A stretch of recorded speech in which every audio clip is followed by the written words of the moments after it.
साथ ही संदेश, आज का संदेश यह है, जिन भक्तों के घर में पशुधन से जो परेशान हैं, जिनके पशुधन से हानि होती है, जिनका दूध इत्यादि कुछ छोटे मोटे नेटक चिटक करने वाले टोटकों से रोक देते हैं, वो अपने आप को बहुत बड़ा तांत्रिक या बहुत बड़ा अपने आप को शक्तिमान समझते हैं। ऐसी अवस्था में जब आपकी भैंस या गाय को जो लोग पीड़ा पहुंचाते हैं,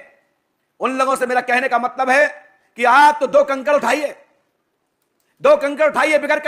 कहीं से भी, और इतना कहिए, हे पंडों का सरकार, जो आपने कहा ये पशु ठीक हो जाए और उस सार के दक्षिण दिशा में फेंक दीजिए, आपका पशु दूध देने चालू कर देगा, उसकी पीड़ा खत्म हो जाएगी। 2 कंकड़, मात्र 2 कंकड़, ना कोई मंत्र ना कोई जंत्र, मात्र उसी अचानक बिगड़ टोके 2 कंकड़ उठाना, और कहने, हे पंडों का सरकार, जो आपने कहा ये सफल हो, उस पशु पे 7 बार घुमा करके और दक्षिण दिशा में फेंक देना, और 15 मिनट वहीं बैठ जाना, वो पशु आपका दूध दे देगा वहीं पर। दूसरा पॉइंट, जिन्होंने कहा कि हमारे बच्चों को हाई नजर लग जाती है, जो बच्चे नजर हाई टिटकस परेशान है, एक चाकू उठाना, हवा में तैराना, 3 बार उस बच्चे या बेटी के उसके दुखदुखी पर हल्का सा फेरना, टच नहीं करना है, फेरना है, काटना नहीं है, फेरना है, नहीं तुम काट दो, पंडित सरकार ने कहा था, यूं फेरना है जिसमें धार ना हो, ध्यान रखना, नहीं तो उसका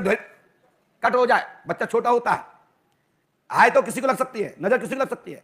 तो मात्र एक बार नीचे एक बार ऊपर गुणा का निशान बन जाए, और बस आपस हवा में 3 बार लहरा देना, उसकी नजर हाई टोटका खत्म। ना मंत्र ना जंत्र, मात्र घरेलू उपाय जो हमारे पुराने लोग जानते थे, वही मैंने आपको दिया है, ये फलीभूत होगा। बोलिए पंडों का सरकार की जय। जय श्री राम। जिनकी दुकान धंधे बंद हैं, अपने हाथ में पीली सरसों, राई के दाने भी ले सकते हैं, पीली राई भी ले सकते हैं, जो विदेशी कोई भी अन्न हो विदेशी, उसको भी ले सकते हैं। यदि 7 बार सूर्य भगवान को दिखा के और दुकान में से चारों तरफ घूम के और बाहर की ओर फेंक देना, कैसी भी दुकान आपकी बंदी हो खुल जाएगी। आपको नींबू मिर्च बांधने की आवश्यकता नहीं पड़ेगी।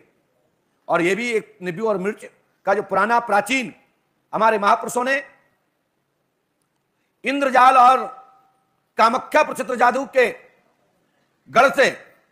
इस मिर्ची और नींबू का महत्व वह बताया है कि हजारों हजारों भूत प्रेतों को एक साथ बगैर मंत्र के नींबू के काटने मात्र से जोगनियां शांत हो जाती हैं, दुष्ट आत्मा शांत हो जाती हैं। नींबू का प्रभाव सुताई है, उसमें किसी भी मंत्र जंत्र की आवश्यकता नहीं पड़ती। कई जानकार नींबू देकर के बड़ा चमत्कार दिखा देते हैं कि नींबू दिया और हाल बाधा खत्म, ना उसके नाम से नींबू काटा, उसको बलि मिल गई है इसलिए शांत हो गए। यही हमारे यहां प्राचीन पहले समय में किसी पर भूत बाधा होती थी, रास्ते से चल के आते थे तो उसके सिर पर से 7 बार जल का लोटा गेट पर ही उतार देते थे, दाएं बाएं कहीं भी डाल देते थे, और उसके टोटके से उनकी बाधा खत्म हो जाती थी। ये हमारी प्राचीन पद्धतियां हमारे वृद्धोजनों से प्राप्त हुई हैं, और आप लोगों को पुनः वही आवश्यकता है। आइए प्राचीनतम की ओर, पुरानी पद्धति की ओर लौटिए, गांव की ओर।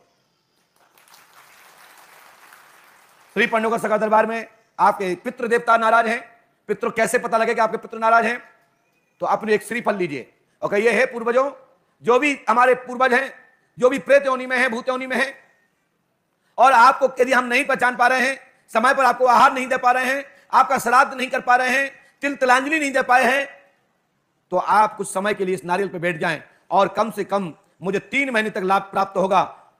और मुझे सपना दे दीजिए कि आप कौन हैं, या अमुक व्यक्ति किसी जानकार की आप प्रेरणा दे दीजिए, तो मैं वहां चला जाऊंगा और वहां आप आकर बता दीजिएगा, तो हम आपको स्थान दे देंगे। तो ऐसा ही आपके बीच में 15 दिन के अंदर आपके पूर्वज प्रकट हो जाएंगे, 7 दिन के अंदर प्रकट हो जाएंगे, 11 दिन के अंदर प्रकट हो जाएंगे, और तुच्छ हुए, साधारण हुए तो 24 घंटे के अंदर वो प्रकट हो जाएंगे। उसके बाद इलाहाबाद जाइए, गया जाइए, जहां जाने वहां जाइए, श्रीमद् भागवत पाठ कराइए, अन्य देवी देवताओं का स्मरण कराइए, तीर्थों का यात्रा करिए, तो आपके पूर्वजों की मुक्ति प्राप्त होगी। और पूर्वज भी चाहते भी हैं कि हमारा कोई सुन ले और हमको यहां से मुक्त कराए। वही संतान अच्छी है, सच्ची है, जो अपने पूर्वजों के लिए मरती है और पूर्वजों को मुक्त कराती है और परमात्मा की शरण में भेजती है। बोलिए पंडों सरकार की, परम पूज्यपाद सद्गुरु भगवान श्री आतिवानी महाराज की।